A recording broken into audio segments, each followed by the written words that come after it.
Hello everyone, আমরা আবারও চলে আসলাম বউয়ের অবহেলা গল্পের 6 নম্বর পর্ব নিয়ে। যাই হোক, আমরা কথা না বলে সোজাসুজি গল্পতে ফিরে যাই। দীর্ঘ 4 ঘন্টা পরে বিমান এসে থামলো বাংলাদেশের মাটিতে। নিজের দেশের মাটিতে পা রাখতেই সমস্ত ক্লান্ত যেন দূর হয়ে গেল আমার শরীর থেকে। এয়ারপোর্ট থেকে একটা গাড়ি নিয়ে বাসায় চলে আসলাম। বাসায় এসে দরজায় নক করলাম। কিছুক্ষণ পরে দেখলাম যে আন্টি দরজা খুলে দিল। আন্টি আমাকে দেখে তো একেবারে অবাক হয়ে গেলেন। খুশিতে আত্মহারা হয়ে আমাকে জড়িয়ে ধরে আন্টি কান্না করে দিলেন। আমি আন্টিকে দেখে এরকম অবস্থাতে নিজেকে সামলাতে পারলাম না। আমিও আন্টির সাথে কান্না শুরু করে দিলাম। প্রায় 4 বছর পর আজ আমি আবার আপন মানুষগুলোকে কাছে পেলাম, আবার তাদেরকে সোহাগ করতে পারবো। কান্নারত অবস্থাতে আমি আবার আন্টিকে জিজ্ঞাসা করলাম, কেমন আছো আন্টি তোমরা? আন্টি তখন উত্তর দিল, আগে আমি ভালো ছিলাম না রে সিজান, তুই এখন এসে গেছিস, এখন আমি অনেকটা ভালো আছি। তুই কেমন আছিস বাবা? আমি বললাম, আন্টি, আমিও ভালো আছি। তারপরে আন্টি আবার কান্নাজড়ো অবস্থাতে বলতে লাগলো, কি অবস্থা হয়েছে তোর? একদম শুকিয়ে কাঠ হয়ে গিয়েছিস। ঠিকমতো কি খাওয়া দাওয়া করিস না নাকি? এতগুলো দিন পরে তোর আমাদের কথা মনে পড়লো, তাই না?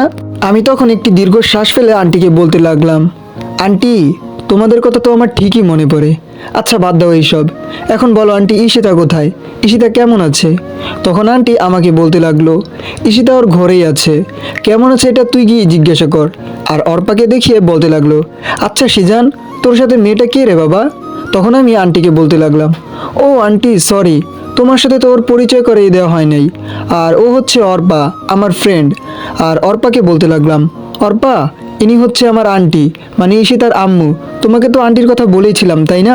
আন্টির সাথে অর্পাকে এভাবে পরিচয় করিয়ে দেওয়ার পরে অর্পা আন্টিকে জিজ্ঞাসা করলো, কেমন আছেন আন্টি?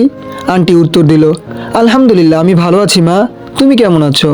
তখন অর্পা আবার বলল, জি আন্টি, আমিও ভালো আছি। তখন আবার আন্টিকে আমি বলতে লাগলাম, আন্টি, আঙ্কেলকে তো দেখতে পারতেছি না, আঙ্কেল কোথায়? আঙ্কেল কেমন আছে? তখন আন্টি বলতে লাগলো, তোর আঙ্কেল কাজের জন্য বাইরে গিয়েছে, আজকেই হয়তো বা চলে আসবে দেশে। আর কতক্ষণ এই জায়গায় মেয়েটাকে দাঁড়িয়ে করে রাখবি? আয় আয়, ভিতরে আয়। তখন আবার আমি আন্টিকে বললাম, আন্টি, এই তো আমরা ভিতরে আসতেছি। অর্পা, ভিতরে আসো। এরপর আমি আর অর্পা ভিতরে চলে গেলাম। অর্পাকে গেস্ট রুমটা দেখিয়ে দিলাম। এরপরে আমি আমার রুমে চলে আসলাম। নিজের সেই চিরচেনা রুমটাতে অনেক দিন পরে আসলাম। অনেকগুলো দিন পরে আবার এই রুমেতে থাকা হবে আমার। কিন্তু অবাক হওয়ার বিষয় হলো যে আমার রুমটা একদম সাজানো গোছানো, সবকিছু পরিষ্কার। আমার কাছে মনে হলো যে রুমটা দেখে কেউ একজন প্রতিদিন আমার রুমে এসে আমার রুমটা পরিষ্কার করে যায়। এত কিছু আমি ভাবলাম না। এত কিছু না ভেবে আমি ফ্রেশ হতে চলে গেলাম আমার ওয়াশরুমে। এরপরে ফ্রেশ হয়ে আমি বের হয়ে আসলাম। এরপরে নাস্তা করার জন্য নিচে চলে আসলাম। সাথে অর্পাকেও নিয়ে এসেছি। কারণটা হলো যে অর্পা মেয়েটা লজ্জার কারণে কোনো কিছু বলতে পারবে না হয়তোবা। আমরা নিচে আসার পরপরই আন্টি আমাদেরকে নাস্তা দিলেন। আমি নাস্তা খেতে যাচ্ছি, কিন্তু গলা দিয়ে কোনোভাবেই আমি খাবার নামাতে পারতেছি না। কারণ একটাই, কারণটা হলো যে ঈশিতা। আসার পর থেকেই আমি ঈশিতাকে কোথাও দেখতে পারতেছি না। ব্যাপার কি, মেয়েটা গেল কোথায়? তখনই আমি আন্টিকে জিজ্ঞাসা করলাম, আন্টি, ঈশিতা কোথায়? নাস্তা করবে না নাকি? আসার পর থেকে তো একটিবারের জন্য আমি ঈশিতাকে দেখতে পেলাম না। তখন আন্টি আবার একটু দীর্ঘশ্বাস ফেললো আর আমার দিকে তাকিয়ে বলতে লাগলো, কি জানি বাবা, কি হয়েছে? তুই যাওয়ার পর থেকে না মেয়েটা একদমই বদলে গিয়েছে। ঠিকমতো খায় না, ঠিকমতো ঘুমায় না, অফিসে এবং কলেজ কোথাও এখন আর যায় না। দিন দিন কেমন যেন মৃত্যুর মুখে চলে যাচ্ছে আমার মেয়েটা। আন্টির কথা শুনে আমার বুকটা কেমন যেন কেঁপে উঠলো। কি হয়েছে সীতার? তবে কি কোনো বড় ধরনের ক্ষতি হয়েছে নাকি সীতার? হঠাৎ করে এভাবে বদলে গেল কেন সীতা? তখনই আবার এত কিছু না ভেবে আমি আন্টিকে জিজ্ঞাসা করলাম, আন্টি, ঈশিতা এখন কোথায় আছে? তখন আবার আন্টি বলতে লাগলো, এই মনে হয় তো ঈশিতা ওর রুমেই আছে। সারাদিন নিজেকে নিজের রুমের ভিতরেই বন্দি করে রাখে। যা তো সিজান, তুই ঈশিতাকে একটু ডেকে নিয়ে আসতো। তখন আবার আমি আন্টিকে বলতে লাগলাম, কি বলছো আন্টি? আমি যাবো ঈশিতাকে ডাকতে? তখন আন্টি বলল, তুই যাবি, তাতে সমস্যা কি? এখন যা তো তুই, ঈশিতাকে ডেকে নিয়ে আয়। এরপরে আমি ধীরে ধীরে ঈশিতার রুমের দিকে পা বাড়ালাম। উপরে গিয়ে দেখতে পেলাম যে ঈশিতার রুমের দরজাটা খোলাই আছে। আমি ঈশিতাকে বাহির থেকে অনেকবার ডাক দিলাম, কিন্তু ভিতর থেকে কোনো উত্তর আসলো না। এরপরে আমি রুমের ভিতরে ঢুকে গেলাম। রুমের ভিতরে গিয়ে দেখতে পাই যে ঈশিতা খাটের উপরে শুয়ে রয়েছে। মেয়েটাকে দেখতে একেবারে বাচ্চাদের মতো লাগতেছে, একেবারে পরিপূর্ণভাবে বাচ্চাদের মতো গুটিসুটি মেরে শুয়ে রয়েছে, চুলগুলো মুখের উপরে পড়ে রয়েছে। ঈশিতাকে এমন অবস্থাতে দেখে আমি আবার ঈশিতাকে ডাক দিলাম। এবার ঈশিতার চোখ ডলতে ডলতে উঠে গেল। ঈশিতা আমাকে দেখে চোখের পানি কেমন যেন ছলছল করতেছিল। এটা আমি ঠিকই বুঝতে পেরেছি। কি ঈশিতা কি হয়ে গিয়েছে, শুকিয়ে একদম কাঠ হয়ে গিয়েছে, চোখের নিচে কালো দাগ পড়ে গিয়েছে, আগের থেকে অনেক কালো হয়ে গিয়েছে। আমাকে ঈশিতা এভাবে দেখতে পারবে এটা ঈশিতা কখনো কল্পনাও করতে পারে নাই। ঈশিতার চোখের অশ্রু ভরে গিয়েছে। আমি শিওর ঈশিতার আজকের এই অবস্থার জন্য ও নিজেই যাই। আমাকে অবহেলার প্রতিদানে এই সব কিছু হচ্ছে তার সাথে। ঈশিতা খাট থেকে নেমে আমার একদমই কাছে চলে আসলো, আমাকে জড়িয়ে ধরতে চাইলো, কিন্তু ঈশিতা আমাকে জড়িয়ে ধরার আগে আমি সেই জায়গা থেকে একটুটা সরে দাঁড়ালাম। আমার থেকে এরকম কিছু ঈশিতা কখনো আশা করতে পারেনি। আমিও তো ঈশিতার পাশে থাকতে চেয়েছিলাম, কিন্তু ঈশিতা তো আমার সাথে খারাপ ব্যবহার করেছে। ও তো ওর পাশে আমাকে কখনো রাখতেই চায় নাই, আমাকে প্রতিনিয়ত অবহেলা করে গিয়েছে। এখন এই সব কিছু ঈশিতাকে তিলে তিলে ভুগতে হবে, এটা আমি শিওর।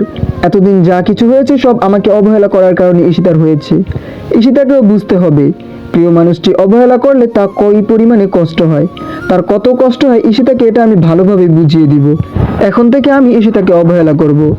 আর ঈশিতা যদি আমাকে নতুন করে আবার ভালোবেসে থাকে তাহলে আমার সমস্ত অবহেলা অপদস্থ সবকিছু ঈশিতাকে সহ্য করতে হবে। ঈশিতাকে আমি বেশি কিছু বললাম না, শুধু রুমের ভিতরে এতটুকুই বললাম, আপনাকে আন্টি নাস্তা করার জন্য নিচে ডাকতেছে, তাড়াতাড়ি আসুন।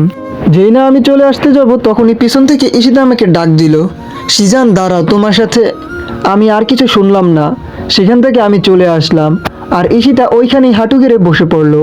হয়তোবা সে বুঝতে পেরেছে তার কর্মকাণ্ডের ফল সে এখন ভুগতেছে, তাই তো সে কান্না করতে করতে সেখানেই বসে পড়লো। আমিও নিচে চলে এসেছি, নিচে এসে আমি নাস্তা করতে লাগলাম। কিছুক্ষণ পরে দেখলাম যে ঈশিতাও চলে আসলো নাস্তা করার জন্য। আমি কিছু বললাম না, চুপচাপ নাস্তা খেয়েই যাচ্ছি, কিন্তু ঈশিতা দেখলাম যে নাস্তা করতেছে না, বারবার কেমন যেন আমার দিকেই তাকিয়ে রয়েছে। ঈশিতাকে কষ্ট দেওয়ার জন্য আমি পুরোটা না খেয়েই ওখান থেকে চলে আসলাম। আমার এই রকম আচরণে ঈশিতা অনেক পরিমাণে কষ্ট পেল। কষ্ট পাক না, তাতে আমার কি? ঈশিতা তো আমাকেও কম কষ্ট দেয়নি। আমাকে ঈশিতা যেরকম কষ্ট দিয়েছে সেই কষ্টগুলো এখন তাকে উপভোগ করতে হবে, তাকেও বুঝতে হবে প্রিয় মানুষটিকে অবহেলা করার কষ্টটা কত। এরপরে আমি আমার রুমে চলে আসলাম। ঈশিতাকে এত অবহেলা করতে গিয়ে আমি নিজেও অনেকটা কষ্ট পেলাম, কিন্তু তবুও যে ঈশিতাকে বুঝতে হবে প্রিয় মানুষটির অবহেলা কতটা যন্ত্রণাদায়ক হয়, কতটা নিষ্ঠুর হয়। কিন্তু হঠাৎ করে ঈশিতা এভাবে বদলে গেল কেন? কিছু একটা কি হয়েছে? কিছু একটা কারণ তো আছে ঈশিতার বদলানোর পিছনে, জানতেই হবে আমাকে সেই কারণটা কি। রাতে তো আমার তেমন একটি ঘুম হয় নাই, তাই আমি একটু ঘুমিয়ে নিলাম। আমার ঘুম ভাঙলো দুপুর 12টা 30 মিনিটে। আমার ঘুম ভাঙতে আমার বুকের উপরে ভারী কিছু আমি অনুভব করলাম। ঘুম থেকে উঠে দেখি যে ঈশিতা আমাকে জড়িয়ে ধরে ঘুমিয়ে রয়েছে। মেয়েটাকে এখন দেখতে কি পরিমাণে নিষ্পাপ লাগতেছে, মুখটা দেখে একেবারে বাচ্চাদের মতো লাগতেছে। মনে হচ্ছে যে অনেক দিন যাবতই সে অনাহারে আছে, অনেকটা মায়াবী লাগতেছে ঈশিতাকে। এইসব ভাবতে ভাবতে হঠাৎই আমার সেই আগের দিনগুলোর কথা মনে পড়ে গেল। আমি ঘুমের মধ্যে থেকে ঈশিতাকে এক ঝাড়ি দিয়ে আমার বুকের উপর থেকে ফেলে দিলাম, সাথে সাথে ঈশিতারও ঘুম ভেঙে গেল। তারপরে আমি ঈশিতাকে জোরে চিৎকার করে বলতে লাগলাম, আপনি এখানে কি করতেছেন? আপনি আসলেন কেন এই রুমে? আবার আমার বুকের উপর মাথা রেখে আপনি কেন আমাকে জড়িয়ে ধরে ঘুমিয়েছিলেন? কি হয়েছে বলতেছেন না কেন? তখন আবার ঈশিতা বলতে লাগলো, আমি আমার স্বামীকে জড়িয়ে ধরে ঘুমাতে পারি না নাকি? এটা আমার অধিকার রয়েছে, আমি আমার স্বামীকে ধরে ঘুমাতেই পারি। তখন আমি আবার ঈশিতাকে বলতে লাগলাম, কি বলতেছেন আপনি? কিসের স্বামী? হ্যাঁ, কেউ একজন বলেছিল স্বামী ইজ মাই ফুড, আর অধিকারের কথা বলতেছেন? একদিন আমিও আপনার কাছে স্বামীর অধিকার চাইতাম, কিন্তু আপনি তখন শুধু আমাকে অবহেলা আর অপদস্থ করতেন। কত কষ্ট দিয়েছেন আমাকে, সেটা কি আপনার মনে আছে? মনে আছে আপনি আমাকে কী পরিমাণে কষ্ট দিয়েছেন, কী পরিমাণে অবহেলা করেছেন এই কথাগুলো?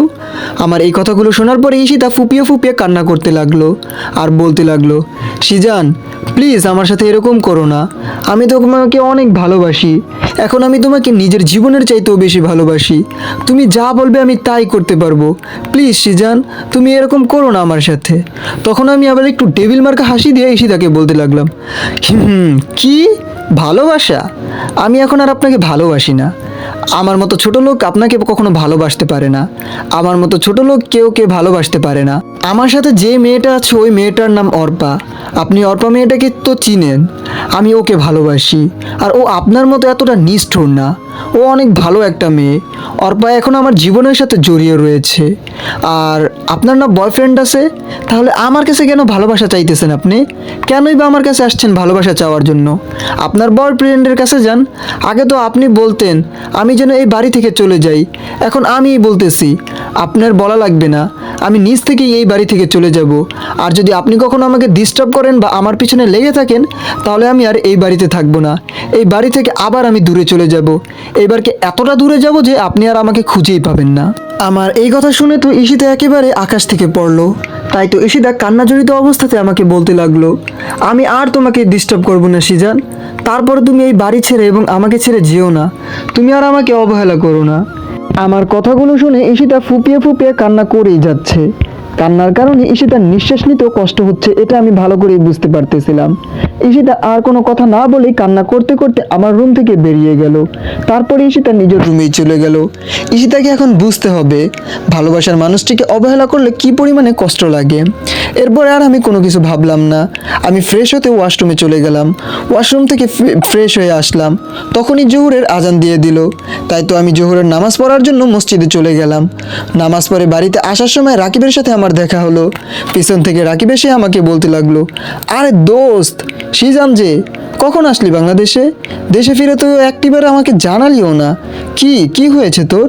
তখন আমি রাকিবকে বলতে লাগলাম, আরে বেটা আমি আজকে সকালেই আসছি বাংলাদেশে। আসার পর থেকে আর আমার সিম নেওয়া হয়নি, তাই তো তোর সাথে আর আমি যোগাযোগ করতে পারি নাই। আচ্ছা বাদ দে, তা বল এখন কেমন আছিস? তখন রাকিব বলতে লাগলো, আলহামদুলিল্লাহ দোস্ত আমি ভালো আছি। জানিস দোস্ত আমার না বিয়ে হয়ে গিয়েছে। এখন আর আমি ব্যাচেলার নাই, এখন আমার বউ আছে। তখন আমি রাকিবকে দেখে বলতে লাগলাম, আরে বাহ ভালোই তো। আচ্ছা দোস্ত এখন আমার বাড়িতে যেতে হবে, অনেক দিন পরে আসছি তো। আর তোর বাড়িতে একদিন আমার দাওয়াত রইলো। আমি জানি তুই নিজ থেকে দাওয়াত দিবি না, তাই তো আমি নিজ থেকে তোর থেকে দাওয়াত নিয়ে নিলাম। তুই দাওয়াত না দিলেও আমি কিন্তু একদিন তোর বাড়িতে যাব, এটা কিন্তু তুই মনে রাখিস।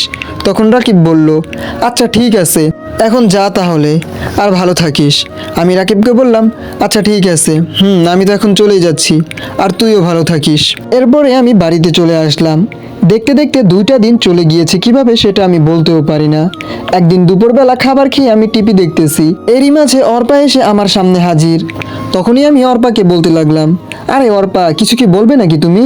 তখন অর্পা বলতে লাগলো, সিজান তোমাকে কিছু বলার ছিল আমার। আমি বললাম, আচ্ছা কি বলবে বলো। তখন আবার অর্পা বলতে লাগলো, আসলে না সিজান এখানে আর একা একা আমার ভালো লাগতেছে না, চলো না আমরা কোথাও থেকে একটু ঘুরে আসি। ঘরে বসে থাকতে এখন আর আমার ভালো লাগতেছে না। আর ঈশিতার সাথেও কথা বলতে আমার ভয় করতেছে, যদি ঈশিতা আমাকে কিছু বলে ফেলে। তাই তো আমি ঈশিতার সাথে ভয়ে কথাই বলতেছিলাম। তখন আমি আবার অর্পাকে বলতে লাগলাম, আরে দূর পাগলি, কি বলো তুমি এইসব? ঈশিতা ওরকম মেয়েই না, তোমাকে কিছুই বলবে না ঈশিতা। দেখবে উল্টা তোমার সাথে ফ্রেন্ডলি আচরণ করবে ঈশিতা। আর আজকে বিকালে তুমি রেডি থেকো, তুমি আর আমি ঘুরতে যাব, ঠিক আছে? তখন অর্পা বলল, ওয়াও সত্যি নাকি? আমি বললাম, সত্যি, এখানে এত চিল্লানের কি আছে? তখন আবার অর্পা আনন্দতে উৎফুল্লিত হয়ে বলতে লাগলো, আচ্ছা ঠিক আছে, তাহলে আমি এখন গিয়ে রেডি হই এবং কি ঈশিতাকেও রেডি হতে বলতেছি। তখন আমরা সবাই একসাথেই ঘুরতে যাব। সবাই যদি আমরা একসাথে ঘুরতে যাই তাহলে অনেক মজা হবে। তখন আমি অর্পাকে বলতে লাগলাম, না তার আর কোনো দরকার নেই, শুধু তুমি আর আমি যাব। সময় হলে আমি নিজেই ঈশিতাকে নিয়ে যাব, এটা নিয়ে তোমার ভাবতে হবে না। তখনই আবার অর্পা বলতে লাগলো, কিন্তু ঈশিতা যে। আমি তখন আবার অর্পাকে বলতে লাগলাম, তোমাকে না বলছি আর কেউ যাবে না আমার সাথে, তুমি আর আমিই যাব, আমাদের সাথে আর কাউ যাওয়ার প্রয়োজন নেই, বুঝতে পারছো? তখন অর্পা বলতে লাগলো, আচ্ছা ঠিক আছে, তাহলে আমি যে রেডি হয়ে নিতেছি। এরপরে আর কিছুক্ষণ আমি টিভি দেখে রেডি হয়ে চলে গেলাম আমার রুমে। আমি রেডি হয়ে চলে আসলাম। অর্পার আমি গাড়ি নিয়ে ঘুরতে বেরিয়ে পড়লাম। আমরা অনেক জায়গায় ঘুরলাম, অনেক কিছু খেলাম, কিন্তু কোনো কিছুতেই আমার কোনোভাবেই মন বইতেছে না, কোনো কিছুই আমার কাছে ভালো লাগতেছে না। ঈশিতাকে এভাবে কাঁদিয়ে আমিও যে ঠিক থাকতে পারতেছি না, কিছুই আমার মনে বইতেছে না, কিছুতেই আমার মন মানতেছে না। এরপর আমরা ঘোরাঘুরি শেষ করে প্রায় সন্ধ্যার দিকে বাড়িতে ফিরে আসলাম। এরপর আমি ফ্রেশ হয়ে একটু শুয়ে রইলাম আর ভাবতে লাগলাম, ঈশিতার মাঝে এতটা পরিবর্তন আসলো কিভাবে? ওর নাকি বয়ফ্রেন্ড আছে, তাহলে ওই বয়ফ্রেন্ড গেল কোথায় এখন? ও আর ঈশিতা আবার আমার জীবনে কেনই বা আসতে চাইতেছে, কোনো কিছুই তো বুঝতেছি না। নাকি ঈশিতার এটা আবার কোনো নতুন প্ল্যান আমাকে অবহেলার অপমান করার জন্য? সব কিছু কেমন যেন আমার গুলিয়ে যাচ্ছে। রাত তখন প্রায় বেজে গিয়েছে 10টা। নিচে আমাকে খাওয়ার জন্য ডেকে গিয়েছে আন্টি, তাই তো আমি খাওয়ার জন্য নিচে চলে আসলাম। আমি নিচে গিয়ে খাওয়ার জন্য টেবিলে বসে পড়লাম। এখন টেবিলে সবাই আছে, শুধু আঙ্কেল নেই। আঙ্কেল কাজের জন্য এখনো বাহিরে রয়েছে। ঈশিতা না খেয়ে শুধু আমার দিকে বারবার তাকিয়ে রয়েছে। মেয়েটা এমন করতেছে কেন? না খেয়ে কেনই বা বারবার আমার দিকে চেয়ে আছে? আমাকে দেখার জন্য তো ঈশিতার সারা জীবন পড়েই রয়েছে। সারা জীবন তো ঈশিতা পাবে আমার দেখার জন্য। তাহলে এখন না খেয়ে আমাকে দেখার কি আছে?